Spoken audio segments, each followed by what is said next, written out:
नमस्कार।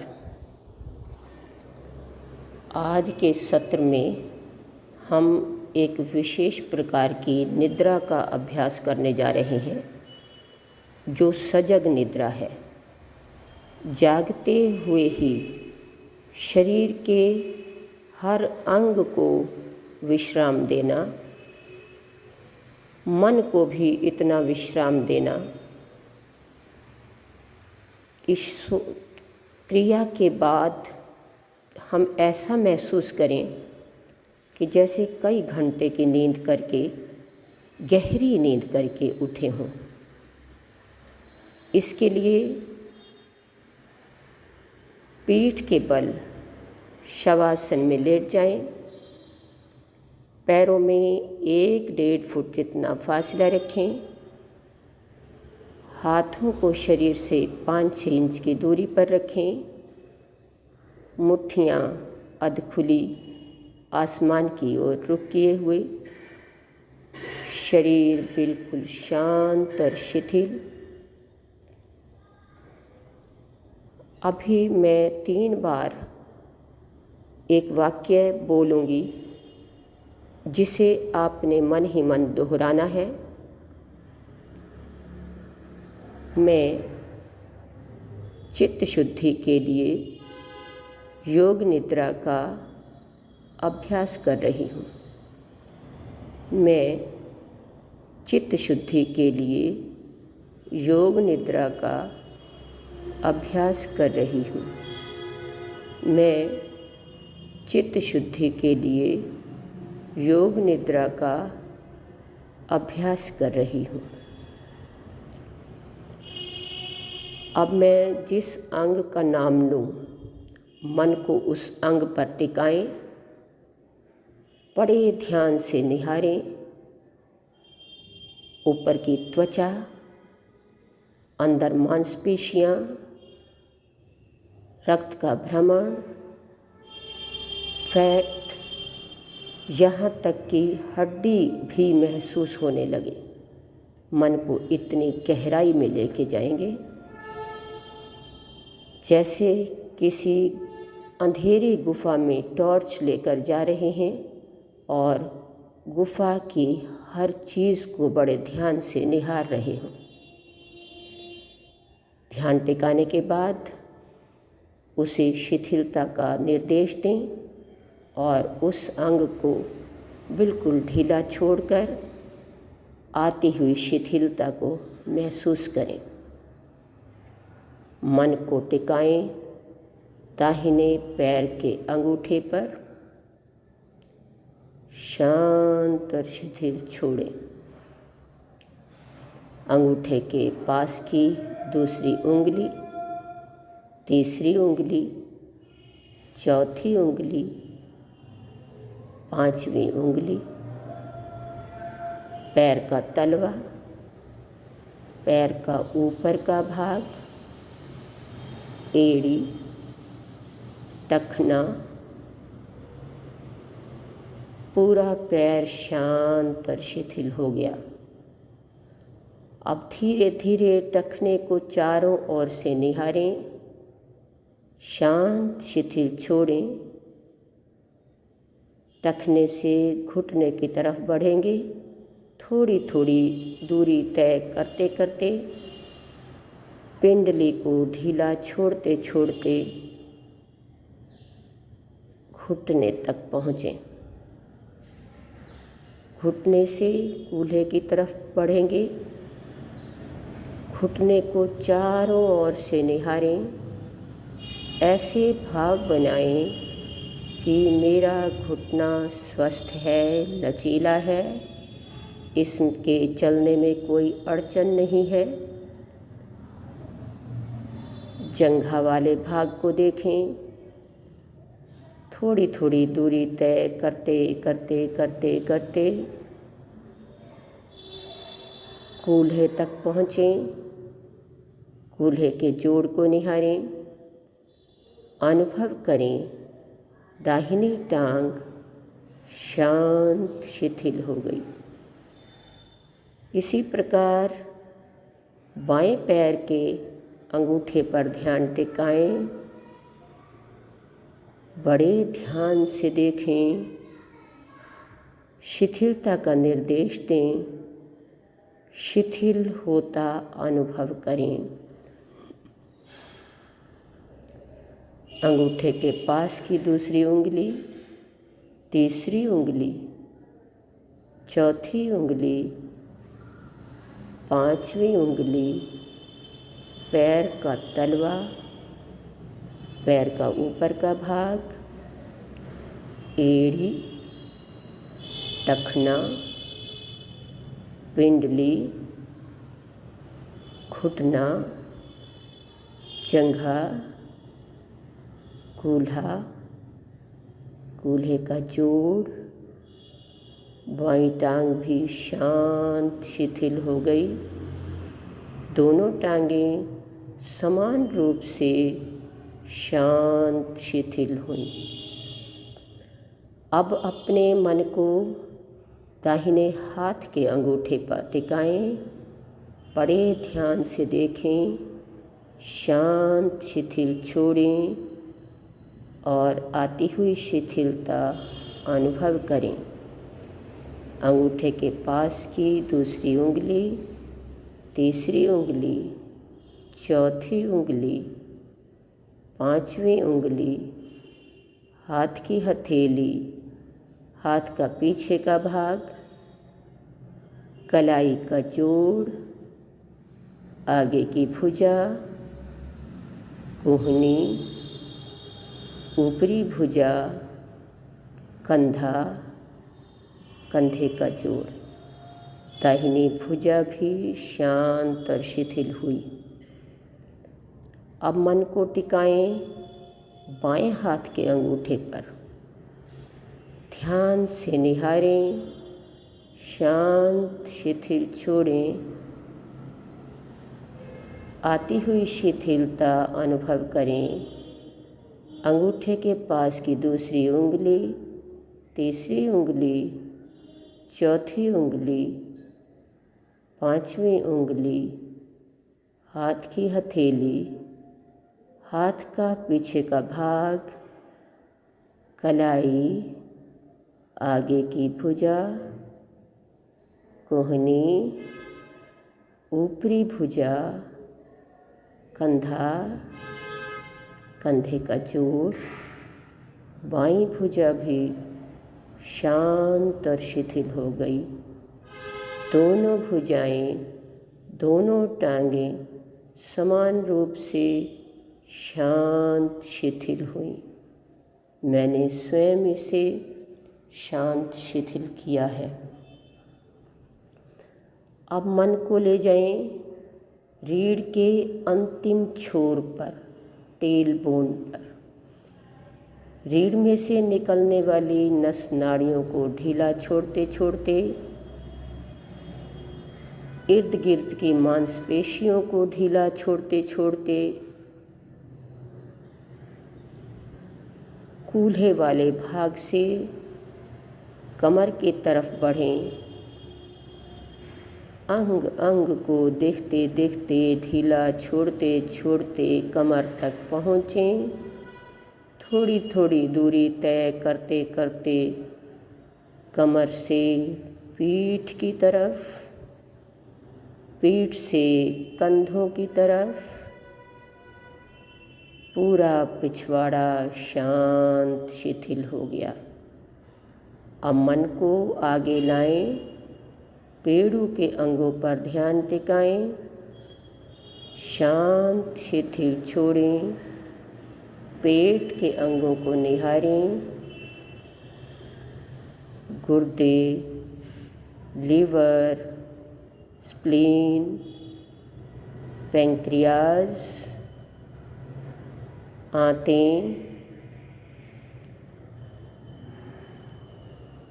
फेफड़े, डायफ्राम, सीना, छाती। महसूस कीजिए पेट के सारे अंग सक्रिय हैं, अपना अपना कार्य ठीक तरीके से कर रहे हैं। फेफड़े हवा से भर रहे हैं, खाली हो रहे हैं। नाभि सांसों के चलने से ऊपर नीचे हो रही है। हृदय सामान्य गति से धड़क रहा है।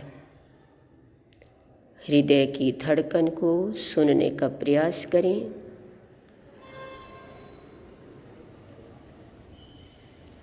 गर्दन तक पहुँचें। गर्दन को चारों ओर से निहारें।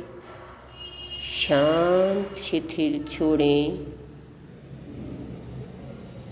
ठोड़ी देखें। नीचे का जबाड़ा, नीचे के दांत, जीभ, कंठ, तालू, ऊपर के दांत, ऊपर का जबाड़ा, दोनों होंठ, दोनों गाल, दोनों कान, दोनों आँखें, दोनों भौहें, माथा, कपाल, मस्तिष्क, पूरा शरीर शांत शिथिल शव की तरह हो गया। मेरे निर्देश से ही ये शरीर शव की तरह हुआ। इसमें कोई हलचल नहीं है। अब हम और गहराई तक पहुँचेंगे। उन तत्वों के बारे में ज्ञान प्राप्त करेंगे, अनुभव प्राप्त करेंगे जिन तत्वों से ये शरीर निर्मित है। ये 5 तत्व जिनका नाम है पृथ्वी तत्व, जल तत्व, वायु तत्व, अग्नि तत्व और आकाश तत्व। ये पांचों के पांचों तत्व पूरे शरीर में विद्यमान हैं। शरीर के हर ऊतक में, हर कोशिका में पांचों तत्व विद्यमान हैं। छोटी से छोटी इकाई जो कोशिका होती है, उसमें से भी ये पांचों तत्व निकाले नहीं जा सकते, अलग नहीं किए जा सकते, लेकिन कोशिकाएं हर वक्त बनती और बिगड़ती रहती हैं। प्रकृति के साथ इन तत्वों का आदान प्रदान होता रहता है, लेकिन इनका संपूर्ण नाश नहीं हो रहा। जब तक शरीर के अंदर एक महातत्व है, ईश्वरीय तत्व, तब तक पांचों तत्व उसी की आज्ञा से क्रिया करते हैं। अब हम उन्हीं पांचों तत्वों के बारे में विचार करेंगे। अपने पूरे शरीर के अस्थि पंजर को निहारिए, कंकाल को, हड्डियों के ढांचे को एक साथ देखें। भुजाओं में, टांगों में लंबी लंबी हड्डियां हैं। उंगलियों के जोड़ों में कलाई, टखने के जोड़, रीढ़ की गोटियां, दांत, चेहरे की हड्डियां, छोटी छोटी शरीर में बहुत सी हड्डियां हैं। हंसली की हड्डी, समस्त हड्डियों के ढांचे को एक साथ निहारें। इन हड्डियों के ऊपर मांसपेशियां लिपटी हुई हैं, रक्तवाहिकाएं हैं, फैट है, त्वचा है, त्वचा के ऊपर बाल हैं। शरीर के त्वचा, मांसपेशियां, हड्डियों के भार को महसूस करें।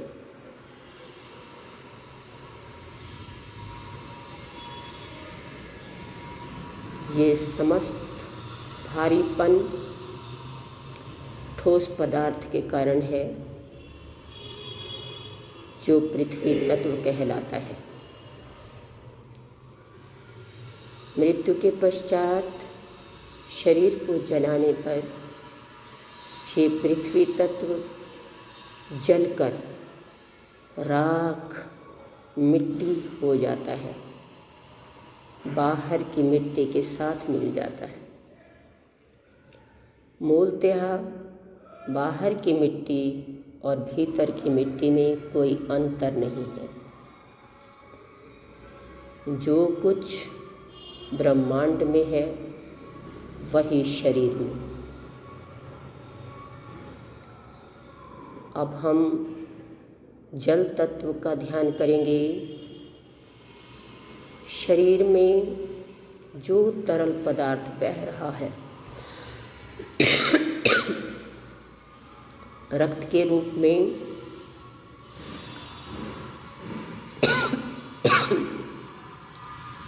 पसीने के रूप में, पेशाब के रूप में, ग्रंथियों के स्रावों के रूप में, जो तरल पदार्थ शरीर के अंदर बह रहा है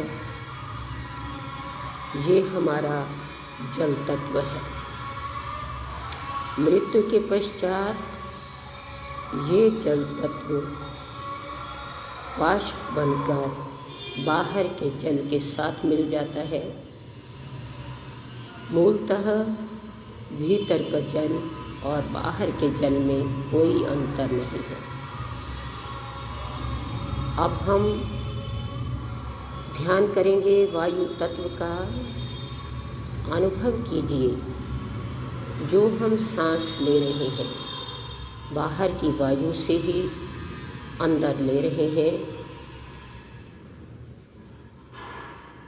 भीतर ये वायु ऑक्सीजन के रूप में रक्त में मिलकर शरीर के अंग अंग तक प्राणों के रूप में पहुंच रही है। अशुद्ध वायु कार्बन डाइऑक्साइड के रूप में बाहर निकल रही है। मृत्यु के पश्चात ये वायु तत्व भी बाहर की वायु के साथ मिल जाता है। मूलतः भीतर की वायु और बाहर की वायु में कोई अंतर नहीं है। जो कुछ पिंड में वही ब्रह्मांड में। अब नाभि पर ध्यान ले जाएं। ये हमारी जठराग्नि का केंद्र है। इस जठराग्नि से हमारा भोजन पचता है। महसूस कीजिए पूरे शरीर का कुछ तापमान है, ऊष्मा है, उष्णता है।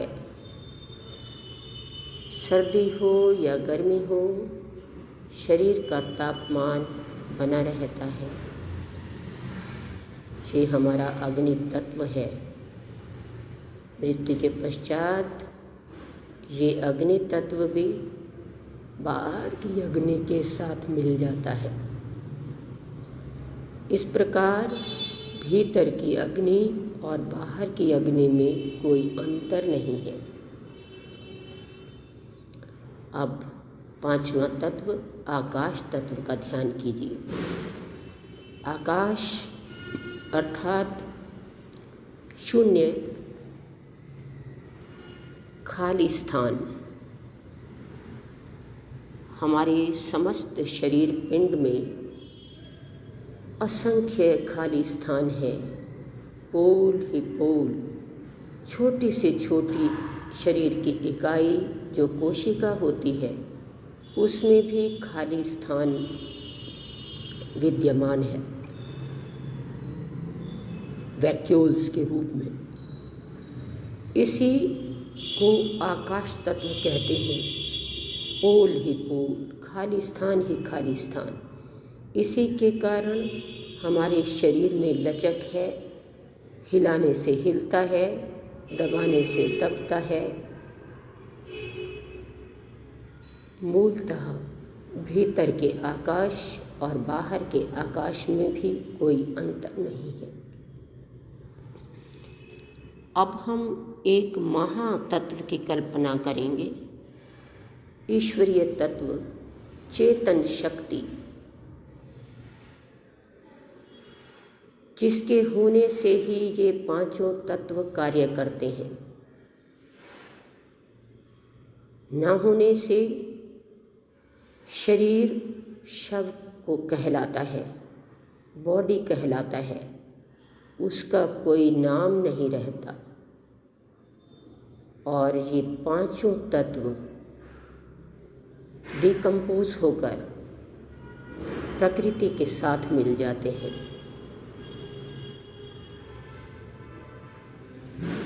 उस ईश्वरीय तत्व चेतन सत्ता को नमस्कार करें, शरीर के अंदर उसे महसूस करें। इसी के कारण हमारी समस्त इंद्रियां कार्य करती हैं, सभी प्रणालियां कार्य करती हैं, मन कार्य करता है, बुद्धि, अहंकार सब इसी से है।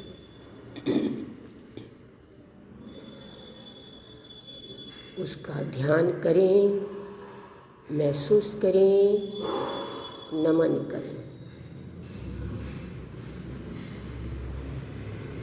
अब औरों के भले की कामना करें। मेरा भला हो,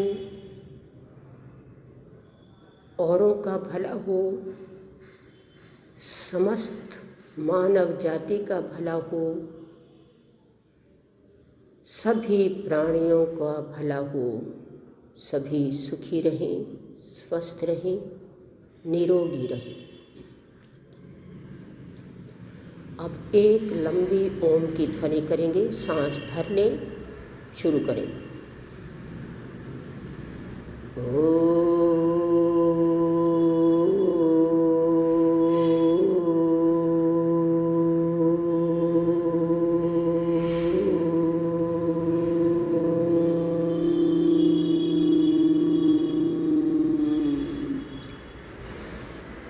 अब पैरों को मिला लें, पंजों को तानें, मुट्ठियाँ कस कर बंद करें, फिर खोलें। अनुभव करें शरीर को और मन को पूरा विश्राम मिला। दाईं ओर करवट लें, कोहनी के सहारे से उठकर बैठें। शांत अवस्था है, महसूस कीजिए।